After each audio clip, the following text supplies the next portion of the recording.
15 мая традиционно отмечается Международный день семьи. И традиционно в Республике Башкортостан проводится целый цикл мероприятий «Неделя семьи». Именно так они и называются. Давайте поговорим сегодня об этом в программе «Интервью». Здравствуйте, я представляю гостя в студии. Анна Сальманова, заместитель директора Республиканского ресурсного центра «Семья». Анна Венсановна, здравствуйте. Здравствуйте. Первый вопрос. Международный день семьи отмечается 15 мая, и традиционно уже проводится несколько мероприятий. И начались они, как я понимаю, в понедельник. Началось мероприятие «Семейный бумеранг». Что это за акция? Это акция, которую традиционно проводит Министерство семьи, труда и социальной защиты населения Республики Башкортостан. Каждую неделю семьи мы начинаем с бумеранга. И в этот день можно принести в службу семьи вашего города или района новые или бывшие в употреблении детские вещи. Это может быть все что угодно. Велосипед, ходунки, какие-то аппараты для стерилизации.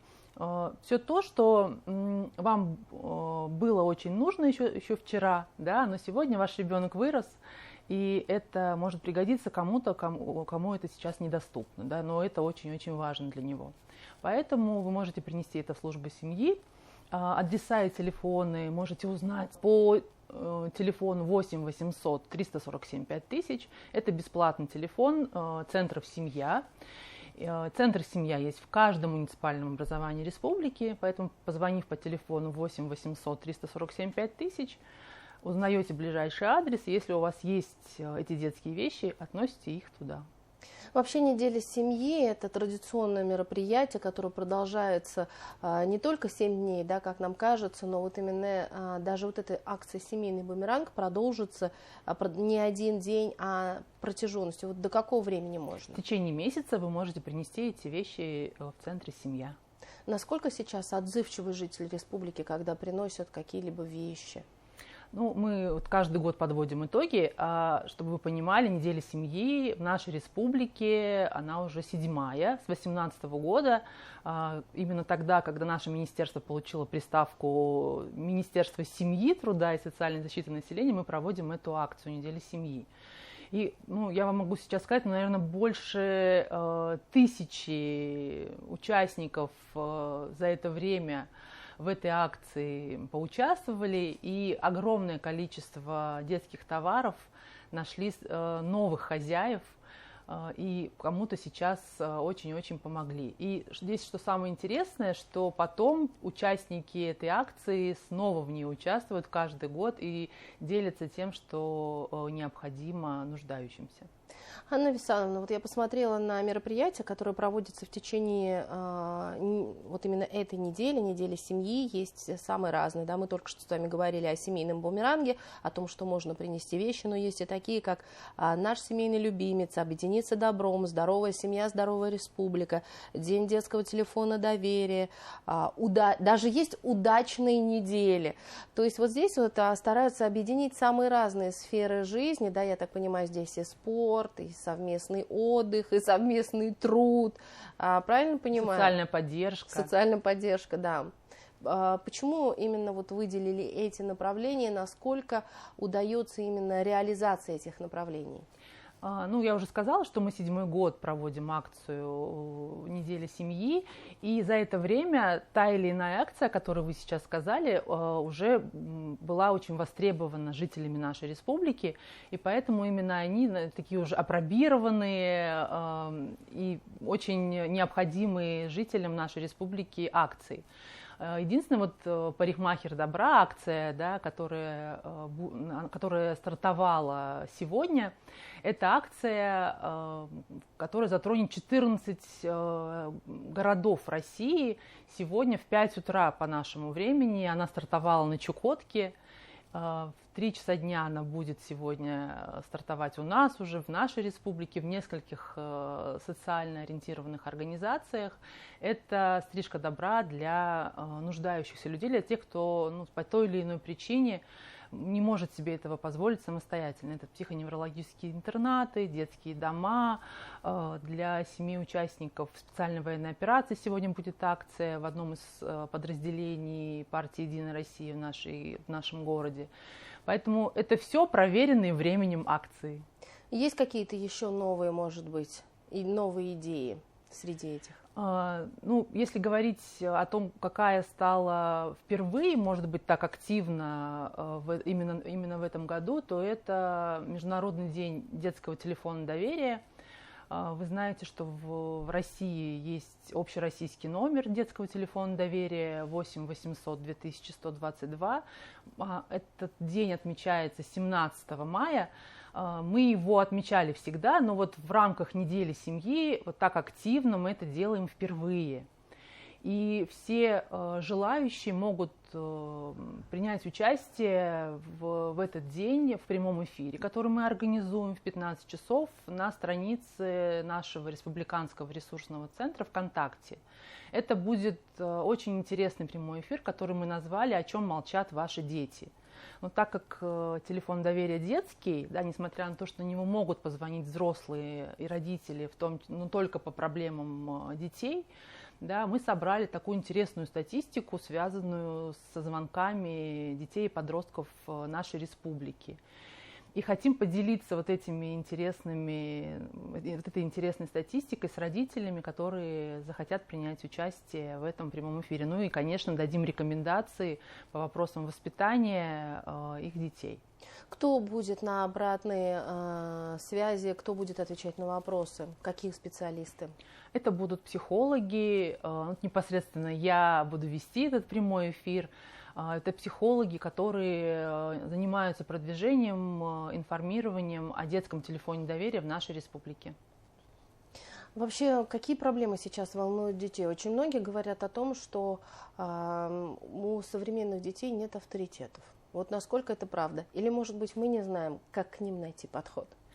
Ну, наверное, и то, и другое отчасти так, да, но хочется сказать, хочется защитить наших детей, да, я по профессии психолог и такой адвокат детей, что бы ни случилось, волнуют их многие годы практически одни и те же проблемы, связанные с конфликтами с их родителями. Потому что если говорим, что там основная целевая аудитория детского телефона доверия – это подростки, в подростковом возрасте процесс взросления, он, наверное, ключевой для ребенка. И вот это вот такая некое непонимание родителей в том, что ребенок повзрослел, принятие этого факта, да, что ребенок взрослеет, становится более самостоятельным, вызывает очень много конфликтов. Это один из самых частых запросов, с которыми дети обращаются. Ну и плюс отношения со сверстниками тоже очень важны в этот возрастной период. Да, отсутствие друзей, либо непонимание со стороны друзей, непонимание со стороны преподавателей, да, тоже один из частых вопросов, к которым дети обращаются.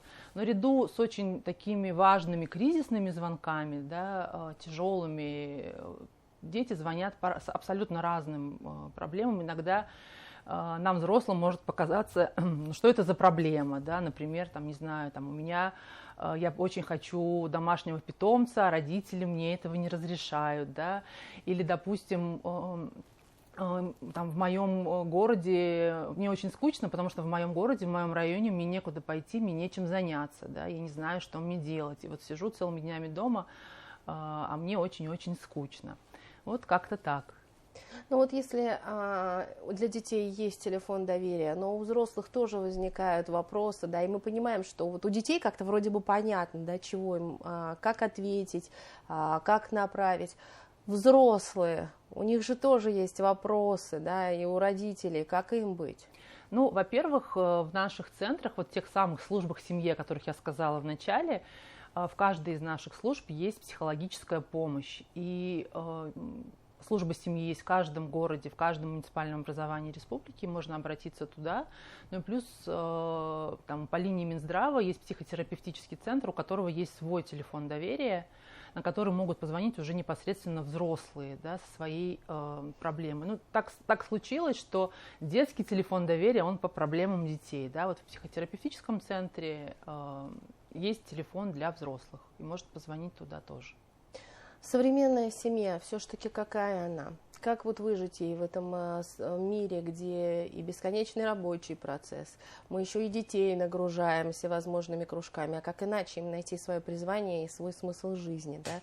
Вот как быть современной семье все же? Ну, я бы сказала, что как семье, так и каждому ее члену индивидуально нужно быть бережней к себе в первую очередь, да, думать о том, чтобы мне в том числе было хорошо. Да, мы очень загружены для того, чтобы обеспечить детей, обеспечить их счастливое будущее. Родителям приходится очень много работать. Но в общении с детьми самое главное не количество проведенного времени, да, это давно известно, а его качество. И если вы внимательны, если вы поддерживаете, если вы принимаете своего ребенка, вот как ни парадоксально, было очень много исследований на эту тему, ребенку достаточно всего 10 минут в день прямого общения глаза в глаза. Это вот такой минимум, который больше можно, меньше нельзя. Да, вот 10 минут в день поговорить о его проблемах, о том, что ему важно, о том, что ему необходимо. Ну и плюс мы сами разучились разговаривать, да, у нас там есть много мессенджеров, мы бесконечно в них общаемся, да, а иногда, вот, обращали внимание иногда, да, когда ты сидишь в кафе или в ресторане, люди сидят друг напротив друга и все в телефоне. Но ведь общение в глаза гораздо приятнее и эмоционально вызывает больше отклика. Поэтому всех призываю общаться. Я вот, например, обожаю там, в нашей семье завтраки, потому что именно в эти минуты мы наиболее близки, мы рядом, мы обсуждаем какие-то важные для нас проблемы, планируем что-то, да, всей семьей. И призываю всех делать точно так же. Анна Висановна, спасибо огромное, что вы пришли сегодня к нам в студию, рассказали, наверное, очевидные вещи, но о которых мы зачастую не догадываемся. А вот 10 минут качества проведенного времени с детьми, так это вообще, я думаю, будет открытием для многих, и его обязательно нужно взять на вооружение. Спасибо огромное, мы желаем вам результативной рабочей недели, именно недели семьи, для того, чтобы каждая семья, наверное, у которой есть какой-то вопрос, запрос, почувствовала обратную связь, получила ответ на свой вопрос. Спасибо вам огромное. Спасибо. Всего доброго. До свидания. Это была программа «Интервью». Спасибо, что были с нами.